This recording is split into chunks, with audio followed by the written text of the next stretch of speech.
ఆశపడుతున్నాను. ఈరోజు రేపు మీడియాలో అంటే మాధ్యమంలో ఎక్కువగా చూస్తున్నటువంటి విషయాలు చాలా దారుణంగా ఉన్నాయి. ఆ దారుణకరమైనటువంటి పరిస్థితుల్లో నుండి ముఖ్యంగా పెద్దవాళ్ళ గురించినటువంటి వివరణ ఈరోజు ఒక్కసారి యోచన చేద్దాం. ఏంటి అంటే, వృద్ధులు అయినటువంటి వారిని బిడ్డలు వారి ఆస్తులన్నింటినీ తీసుకుంటున్నారు. వారి యొక్క పోషణను మరి పట్టించుకోకుండా రోడ్డును వదిలేస్తున్నారు. వారు వయసులో ఉండేటప్పుడు ఆ యొక్క ఎవరైతే వృద్ధులున్నారో వారు వయసులో ఉండేటప్పుడు వారు అనేకమైనటువంటి త్యాగాలు చేసుకొని, సాక్రిఫైసెస్ చేసుకొని వారి పిల్లలను బ్రతికించుకొని ఉంటారు. ఈ రోజుల్లో టెక్నాలజీ మారి అభివృద్ధి పొంది ఎన్నో సౌకర్యమైనటువంటి విలాసవంతమైనటువంటి పరిస్థితులు ఉన్నాయి. కానీ ఆ రోజుల్లో చాలా అంటే చాలా దుర్బలమైనటువంటి పరిస్థితుల్లో కూడా చక్కనైనటువంటి మార్గములు గుండా వాళ్ళు నడుస్తూ బిడ్డల్ని కాపాడుకుంటూ వారి ఆరోగ్యాన్ని కాపాడుకుంటూ ఉండేవాళ్ళు. ఒక్కటి ఆలోచన చేయండి, వారి ఆస్తుల్ని తీసుకుని వారిని రోడ్డు మీద వదిలేస్తున్నారు. మరి వారు మీరు రెక్కలొచ్చి ఎగిరేంత వరకు కూడా మిమ్మల్ని ఎంత భద్రంగా కాపాడుకుని ఉంటారో కదా. మీరు జీవితాంతము సంతోషంగా బ్రతకాలని వారు వారి గర్భంలో మిమ్మల్ని పెట్టుకొని మీకు రెక్కలొచ్చేంత వరకు చూసే ఉంటారు. అది ఎందుకు గుర్తుపెట్టుకోవటం లేదు? ఈరోజు సంబంధాలకి వెళ్తూ ఉంటే పెద్దవాళ్ళు ఉన్నారా? వాళ్ళు ఉండకూడదు. వారు ఉంటే మాకు వివాహం వద్దు, ఈ యొక్క వ్యక్తే మాకొద్దు అని మాట్లాడుతున్నారు. వారు లేకుండా వీరు ఎలాగూ వచ్చారు అన్నటువంటి విషయాన్ని నేడు చదువుకున్నటువంటి యువతులు ఎందుకు ఆలోచించలేకపోతున్నారు?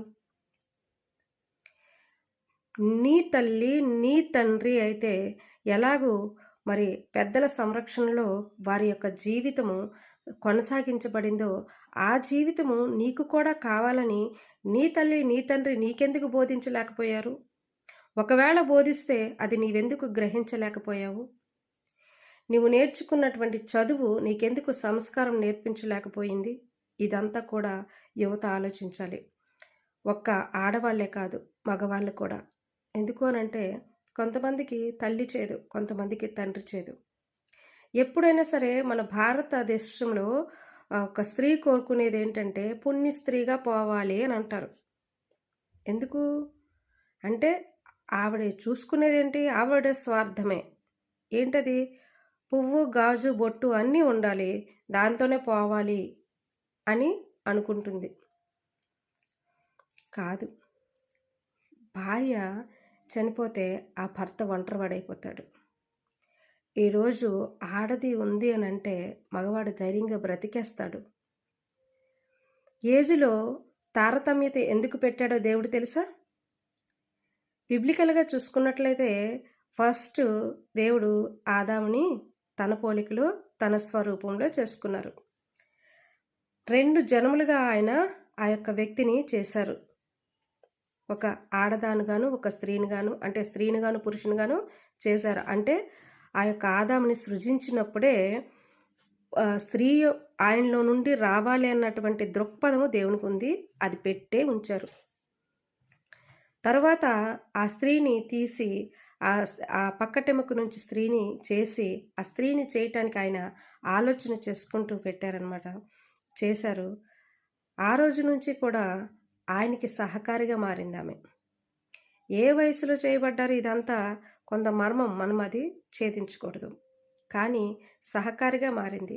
బలహీనమైన ఘట్టం అంటారు అందుకే. ఎందుకంటే పురుషునిలో నుండి తీయబడింది కదా. ఆడవాళ్ళు త్వరగా మోసం చేయబడతారనమాట. ఏది ఏమైనప్పటికీ కూడా భార్య కంటే భర్త మరి పెద్దవారై ఉండాలి ఏజ్లో. అంటే మరీ ఎక్కువ 30 ఏళ్ళు 20 ఏళ్ళు అని నేను అనట్లా, కానీ పెద్దవారై ఉండాలి. ఈక్వల్ ఏజ్లో చేసుకోవడం కంటే కొంచెం పెద్దవారిని చేసుకుంటే ఆలోచన విధానం అనేది ఎక్కువగా ఉంటుంది. ఒక 9 ఏళ్ళు పెద్ద అయినటువంటి భర్త ఆలోచనకి 9 ఏళ్ళు చిన్న ఉన్నటువంటి భార్య ఆలోచనకి చాలా వ్యత్యాసం ఉంటుంది. అలాంటి ఏజ్ తారతమ్యత ఉండేటువంటి భర్తల్లారా మీరు చాలా ఆలోచనగా మీ భార్యల్ని కూతురు వలె చూసుకుంటారు. ఇది నేను నమ్ముతాను. భార్యలు మీరు కూడా ఆలోచన చేయాలి. వారు మిమ్మల్ని తండ్రి వలె కాపాడుకుంటారు. ప్రతి తప్పిదాన్ని కూడా గుండెల్లో పెట్టుకొని, చేయి పట్టుకొని నడిపించుకుంటారు. ఎప్పుడైనా గ్రహించారా? ఈ యొక్క ఏజ్ తారతమ్యతలో ఉండేటువంటి భార్యాభర్తలు. అయితే భార్య భర్త కంటే ముందు మరణిస్తే భర్త చాలా అవస్థలు పడతాడండి. ఆడదనుకోండి తన పని తను చేసుకొని లేదా మనవల కింద చేసుకొని తన మొద్ద తను సంపాదించుకుంటుంది కొడుకు దగ్గర, కోడల దగ్గర. అదే భార్య మరణించి భర్తగా ఉండిపోతే ఆయన యజమానుడు, ఆయన పురుషుడు, ఆ పురుషుడు ఆ ఏజ్లో కష్టపడి చేయాలంటే చేసుకోలేడు. అందుకే దేవుడు ప్రతి మగవాడికి స్త్రీని ఇచ్చాడు. ఒక పురుషుడు బ్రతికాడు అంటే, జీవించాడు అంటే, పుట్టాడు అంటే ఆయనకు ఒక స్త్రీ ఎక్కడో ఉండే ఉంటుంది. అదే భార్య. ఈరోజు పరిస్థితులను బట్టో కాలానుగుణంగా వచ్చినటువంటి మార్పులను బట్టో ఆ స్త్రీలు చనిపోతూ ఉంటే, అంటే తల్లి చనిపోతూ ఉంటే తండ్రిని వెలివేస్తున్నారు, తండ్రిని వీధుల్లో వదిలేస్తున్నారు. చిన్ననాటి రోజుల్లో ఆ యొక్క భుజాల మీద పెట్టి ఆడిపించుకున్నటువంటి తండ్రి, ఆ భారాన్ని మోసినటువంటి తండ్రి యొక్క పద్ధతులు ఎందుకు గుర్తు రావటం లేదు? మనకింత రవ్వ బాగోలేకపోతే నా బిడ్డకు బాగలేదు అని చెప్పేసి ఎన్ని హాస్పిటల్స్ ఎత్తుకుని తిరిగేవాళ్ళు. మనకి బాగులేకపోతే వాళ్ళు ఎన్నో రాత్రులు ఆహారాలు మానేసేవాళ్ళు. పిల్లలు బాగుండాలి, అదే వారి ఉద్దేశం. ఈరోజు అలాంటి తండ్రి ఆకలితో బాధపడుతూ ఆకలితో రోడ్డు మీద పడుతున్నాడు. అలాంటి తల్లి ఆకలితో బాధపడుతూ ఆకలితో రోడ్లు పడుతున్నారు. జ్ఞాపకం చేసుకోండి. నేటి దినాలు చాలా ఘోరంగా ఉన్నాయి. తల్లిదండ్రులని నిర్లక్ష్యం చేస్తున్నారు. తల్లిదండ్రులని గాలికి వదిలేస్తున్నారు. కష్టపడి సంపాదించిన అన్ని రోజులు కూడా నీ కోసము నా కోసము కష్టపడ్డారు. కష్టపడలేని తత్వం వచ్చేటప్పటికీ రోడ్ల మీద పడుతున్నారు. అప్పటికీ మీ తల్లిదండ్రులని వారు చెప్పలేక మరి ఆ గౌరవాన్ని, మీ గౌరవాన్ని తీయకూడదని వారు భరిస్తున్నారు. బలవంతంగా మరణించలేక అనుక్షణము మరణయాతన అనుభవిస్తూ పొట్టను మార్చుకుంటూ బాధపడుతూ ఉన్నారు. నీకు కన్నీళ్ళు వచ్చిన రోజు వారు ప్రాణం తల్లడిల్లింది. నీకు గాయం తగిలిన రోజు వాళ్ళు ఎంతగానో తల్లడిల్లిపోయారు. అవెందుకు ఆలోచన చేయలేకపోతుంది ఈరోజు? ప్రతి ఒక్కరు కూడా జ్ఞాపకం ఉంచుకోండి. నీ తల్లి, నీ అత్త, నీ మామ, నీ నాన్న నీకు భారం కాకూడదు. బాధ్యత అవ్వాలి. వృద్ధాప్యంలో వాళ్ళని చక్కగా కాపాడుకోండి. మీ కుటుంబాన్ని పోషించుకోండి. చక్కనైనటువంటి సందేశాలు వాళ్ళలో ఉంటాయి. వారి జ్ఞాపకాలలో నుండి, వారి అనుభవాలలో నుండి నీ పిల్లలకి నేర్పించేవారుగా వారి దగ్గర ఉంచండి. వారితో కల్మషం లేని ఆ ప్రేమ, కల్మషం లేని మనుషులండి వాళ్ళు. ఆనాటి రోజుల్లో ఉండేటువంటి మనుషులు. వాళ్ళని ఈరోజు ఈ విధంగా చాలా బాధాకరంగా ఉంటుంది. ఇలాంటి పని ఎవ్వరూ చేయదు సహోదరులారా. మీ తల్లిదండ్రుల్ని, మీ అత్తమామల్ని కంటికి రెప్పలా కాపాడుకోండి.